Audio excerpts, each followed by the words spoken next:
এখানে আমি প্যান টেবিলটা নিয়ে আলোচনা করব। প্যান টেবিল কি?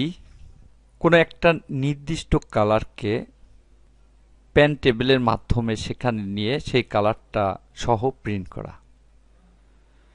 এখানে আমি কিছুক্ষণ পূর্বে এই ফাইলটাকে দেখেছি, গ্রে স্কেলে তৈরি করেছিলাম। এখান থেকে আমি প্লটে যাই।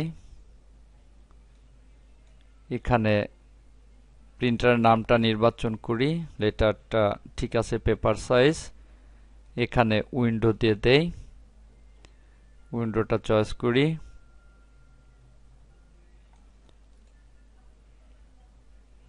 এবং এখানে 1 to 1 দিয়ে দেই।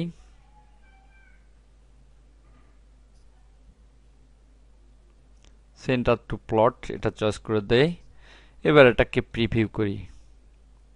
দেখতে পাচ্ছি এটা সাদা কালোয় প্রিন্ট হবে, কিন্তু আমি নির্দিষ্ট কোনো কালারকে এখানে রেখে দিতে চাচ্ছি। আমি এখানে লেয়ার প্রপার্টিজ ম্যানেজারে যাই। এখানে দেখতে পাচ্ছি প্রতিটা লেয়ার আলাদা আলাদা কালারে নিয়ে আসা হয়েছে। এখানে একটা কালার নেওয়া হচ্ছে যার মান হচ্ছে 42।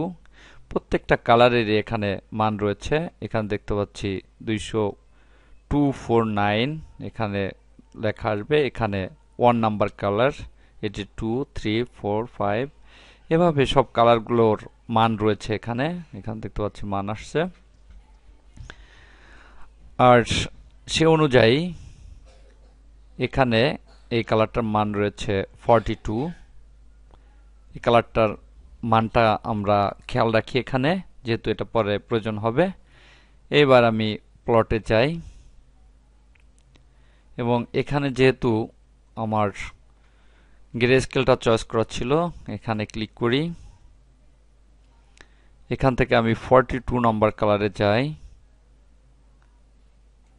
42 কালারটা এটা।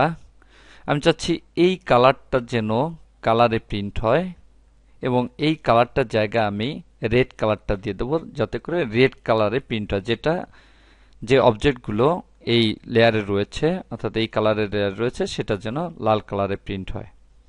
তো এটা নির্বাচন করলাম, এখান থেকে কালার চয়েস করি, আমি রেড কালার দিয়ে দিলাম। এখানে যে কালারটা চয়েস করব সেই কালারের সমস্ত প্রপার্টিসটা এখানে চলে আসবে।